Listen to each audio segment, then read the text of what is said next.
4 fraksi di DPR menggulirkan usulan hak angket untuk pengaktifan kembali Basuki Cahayapurnama atau Ahok sebagai Gubernur DKI Jakarta. Status Ahok dibandingkan dengan Ratu Atut Khosyah dan Gatot Pujo Nugroho. Ratu Atut diberhentikan sementara dari jabatannya sebagai Gubernur Banten setelah sidang perdana kasus suap yang dijalaninya. Sementara Gatot Pujo diberhentikan sementara dari jabatan Gubernur Sumatera Utara setelah sidang perdana juga kasus suap yang dijalaninya. Ada satu kepala daerah, gubernur, bupati diberhentikan, baru menjadi TSK di KPK diberhentikan. Ada satu bupati yang baru tertangkap oleh BNN baru 1 hari kemudian diberhentikan. Bahkan bukan pemberhentian sementara, tapi pemberhentian tetap ketika itu. Ya, saya mengatakan sangat beda ya.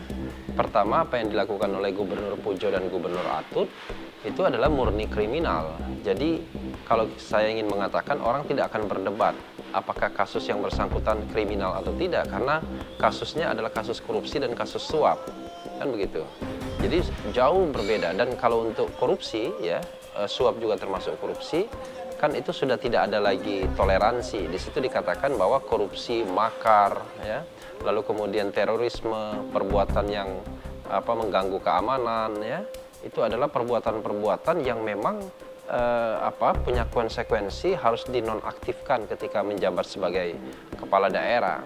Tetapi untuk kasus Ahok ini kita tahu Ahok dikenakan sebuah pasal yang orang sebenarnya masih debatable.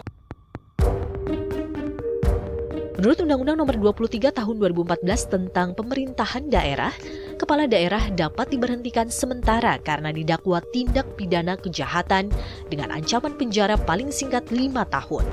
Tindak pidana korupsi, terorisme, makar, tindak pidana terhadap keamanan negara, dan atau perbuatan lain yang memecah belah NKRI.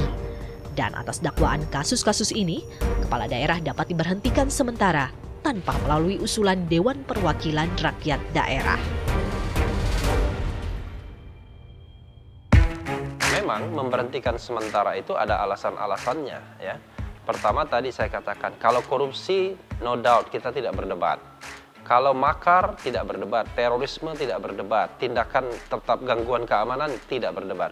Tapi yang kita berdebat adalah 2 hal, yaitu tindak pidana yang diancam dengan hukuman paling singkat 5 tahun, saya garis bawahi paling singkatnya, kemudian dengan perbuatan yang dapat memecah belah NKRI. Nah, disinilah sebenarnya sudut debatnya.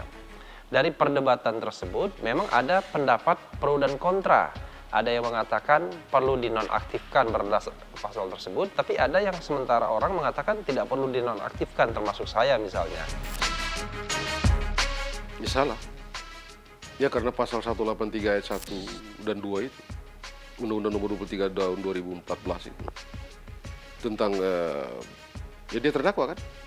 Ancaman pidana yang ada di dalam pasal 1 di antara 2 pasal yang didakwakan ke beliau kan, ancaman pidananya 5 tahun kan.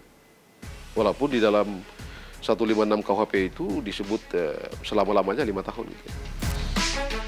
Lalu, apakah status hukumnya memenuhi syarat untuk Ahok diberhentikan sementara dari jabatannya sebagai Gubernur DKI? Saya meyakini bahwa antara Undang-Undang Pemda dan dakwaan itu multitafsir. Maka saya yakin betul saya bertanggung jawaban kepada Pak Presiden apa yang saya putuskan untuk belum memberikan sementara ini karena ini masih multitafsir. Soal beda pendapat wajar ya. Akan menggunakan pasal 83 yang di Undang-Undang Pemerintahan Daerah. Kalau ada yang tidak puas dan masih multitafsir terhadap pasal tersebut, silahkan gugat di pengadilan bagi Ombudsman. Ombudsman akan fokus pada dampak terhadap diaktifkannya kembali. Ada 3 opsi kemungkinan. Pertama, Ombudsman akan menyarankan mungkin bisa jadi nonaktifkan kepada Presiden ya. Nonaktifkan dalam pertimbangan tadi. Yang kedua bisa jadi tetap aktif, tapi urusan-urusan administratif diserahkan kepada wakil gubernur. Ya. Yang ketiga boleh jadi ombudsman melihat ya tidak ada masalah kalau tetap diaktifkan. Di antara proses hukum dan riuhnya pilkada membuat status Gubernur Ahok berada di simpangan proses penegakan hukum dan politik yang memanas. Benarkah? Nah, ini masalah-masalah yang tentunya banyak hal berkaitan dengan masalah politis ya. Semua orang tahu itu. Ya, yang pasti kita hanya menangani hal berkaitan masalah hukumnya saja. Sementara masalah hukum sekarang masih dalam proses persidangan di pengadilan. Jaksa kita aktif terus untuk mengikuti persidangan dan itu yang tentunya kita tunggu nantinya seperti apa. Iya, saya sukar mengatakan ya kalau berhubungan dengan Ahok ini murni penegakan hukum ya.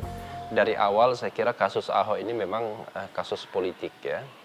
Dan ketika yang bersangkutan dijadikan terdakwa misalnya tersangka dulu lalu kemudian terdakwa, saya kira memang walaupun tidak 100% sebagian besar ada soal politik ya.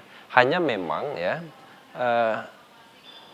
ini dimanfaatkan saya kira ya untuk oleh pihak-pihak tertentu untuk membuat kasus ini jauh lebih besar sehingga tuntutan itu juga semakin besar dan saya kira penegak hukum akhirnya dalam tanda kutip ya menyerah dengan tuntutan massa tersebut dengan menjadikan Ahok sebagai tersangka. Usulan hak angket atas pengaktifan kembali Basuki Cahayapurnama sebagai Gubernur DKI Jakarta telah dibacakan di rapat paripurna DPR 23 Februari 2017. Lebih memperkuat lah, karena cukup antusias juga rekan-rekan anggota DPR yang belum menandatangan usulan ini ingin menandatangani. Dan saya kira cukup solid juga apa yang hendak dicapai dalam usulan pansus ini, yaitu menguji pelanggaran terhadap undang-undang. Dalam hal ini adalah undang-undang Pemda, termasuk mungkin undang-undang yang lain.